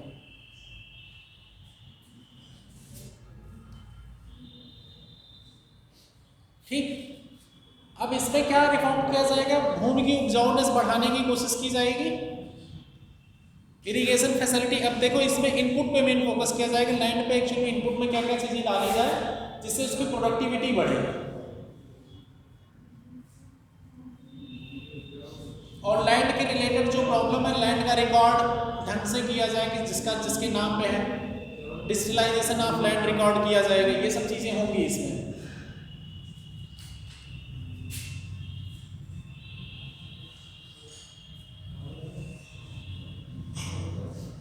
पहला पॉइंट इसमें आधुनिकीकरण ऑफ भूमि रिकॉर्ड, लैंड रिकॉर्ड का आधुनिकीकरण,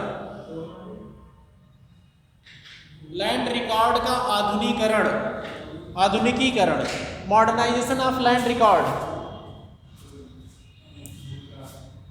आधुनिकीकरण। लैंड रिकॉर्ड पता है ना, जो चीजें रिकॉर्ड में रखी जाती हैं, मतलब किसके किसके नाम पे है, क्या है, उसमें क्या क्या किया जाएगा? Digitalisation of land record, digitalisation of land record. अब देखते होंगे ऑनलाइन, आप देख सकते हैं कौन सा मैप किसके नाम पे है, कितनी खेती किसके नाम पे है। बही खाता जो होता था, किसान बही खाता, वो डाउनलोड ऑनलाइन भी कर सकते हैं, सबके नंबर्स डिसाइड होते हैं। डिजिटलाइजेशन ऑफ 2008 में national land record modernisation programme चलाया गया था। 2008 से नेशनल लैंड रिकॉर्ड मॉडर्नाइजेशन, 8 से national land record modernisation programme चलाया गया था।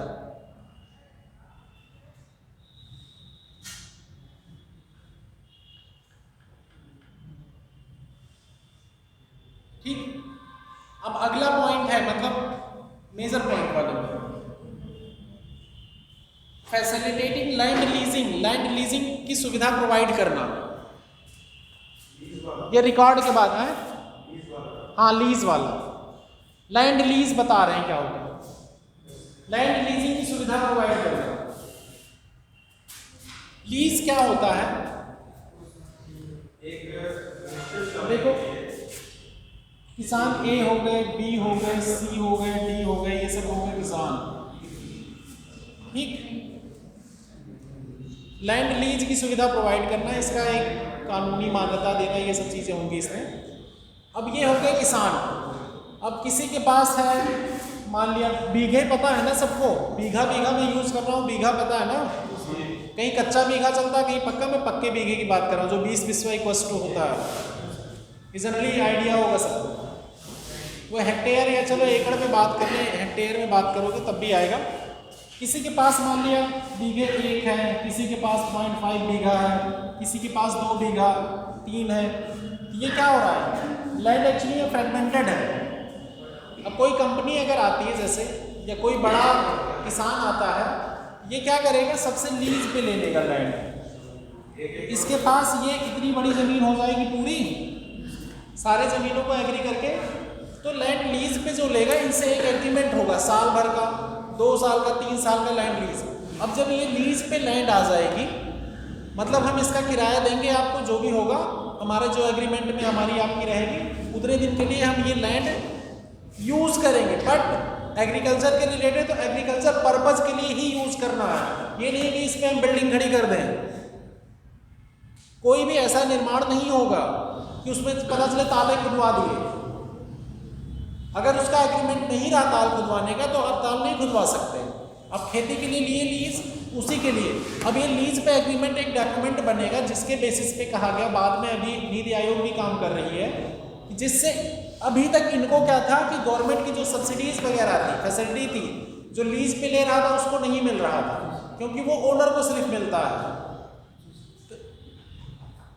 नीति आयोग इन चीज़ों पे काम कर रही है कि इनको भी मिलने लगे। जिन्होंने लीज पे लिया है, मान लीजिए किसी के पास ज़मीन ज़्यादा नहीं है या ज़मीन कम है, तो वो क्या की, कई लोग खेती नहीं कर रहे हैं अच्छे से, उनकी प्रोडक्टिविटी, तो ये हम लीज पे ले लिए, हमने इनको कह दिया कि आपको 50,000 रुपये दे देंगे साल का, इनको कह दिए थे 10,000 या 15,000 या 25,000, इनको कह दिए कि 10,000 आपको हम दे देंगे साल का, ठीक है, साल भर का लीज मिल गया, इनको इनके पैसे मिलते रहेंगे।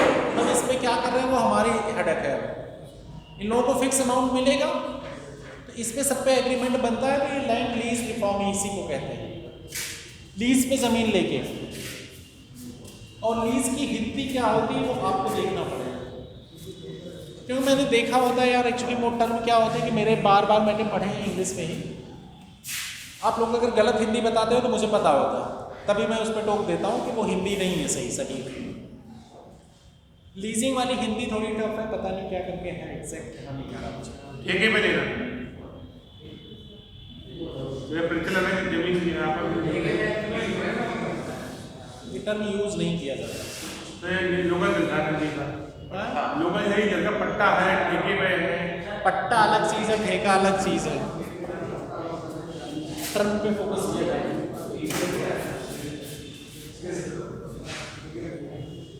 अगला रिफॉर्म है, तीसरा पॉइंट, एक मॉडर्नाइजेशन हो गया, एक हो गया लैंड लीजिंग फैसिलिटेशन, मतलब कि सुविधा प्रोवाइड करना। तीसरा रिफॉर्म क्या होगा, लैंड एक्विजिशन पर्पज के लिए लैंड एक्विजिशन एक्ट 2013 आया था ना, भूमि अधिग्रहण कानून, भूमि अधिग्रहण कानून आया था ना 2013 वाला। फिर 2015 में भी उसमें कुछ रिफॉर्म किया गया था।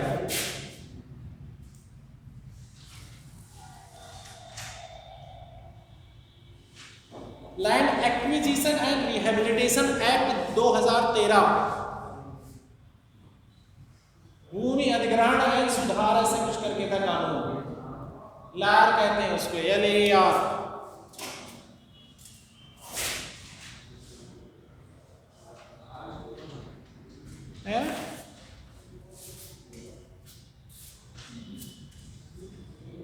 Land acquisition and rehabilitation act 2013, भूमि सुधार कानून लिख लो सिंपल सी आप हिंदी में, भूमि सुधार कानून 2013। भूमि सुधार नहीं, भूमि अधिग्रहण, सॉरी, भूमि अधिग्रहण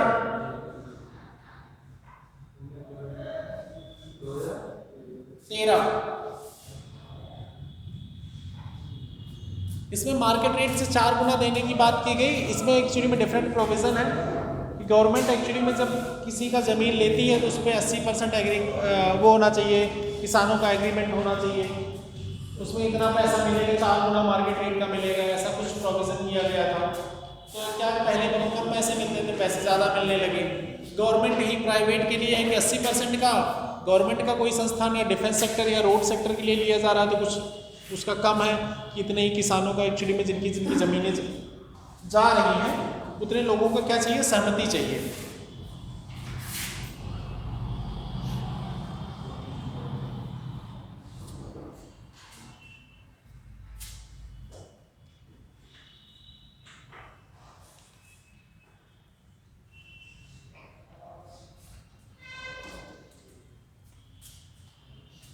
ये आज लैंड रिफॉर्म पे बातें कर लिए। अभी आप लोगों का टेस्ट स्टार्ट होगा, अब आगे पॉइंट एग्रीकल्चर के पर्सनल स्टार्ट करेंगे।